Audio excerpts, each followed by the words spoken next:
فترة طويلة في فتنة شغالة على تويتر ما بين المصريين والسعوديين، عمال يشعلل فيها ويولع فيها أطراف خارجية بأسماء مصرية وأسماء سعودية.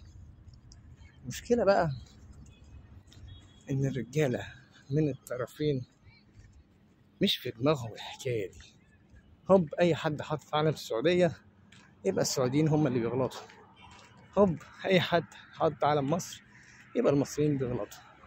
كلمة من هنا على كلمة من هنا، أشخاص حقيقيين تم استفزازهم بجد، يعني مصريين تم استفزازهم وسعوديين تم استفزازهم، ودول بدأوا يردوا على دول لغاية ما الموضوع كبر وولع. نقعد نهدي أبدا، والله ما احنا هاديين. نقعد نوعي أبدا، والله ما احنا واعيين. السعوديين يقول لك المصريين كلهم ولاد 60 في 70 بيكرهونا. يا جماعة والله المصريين بيحبوك أبدا. المصريين يقول لك السعوديين كلهم ولاد 60 في 70 بيكرهونا. يا جماعة والله السعوديين بيحبونا أبدا.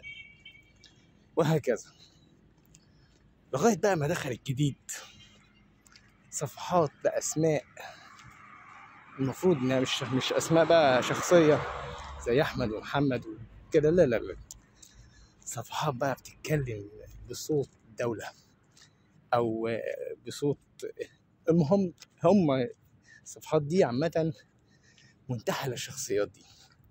صوت السعودية، اخبار السعودية، وزارة الخارجية، مش عارف ايه، وهكذا. من الناحية التانية صفحات المفروض ان هي شبه رسمية او بتتكلم في الشأن العام.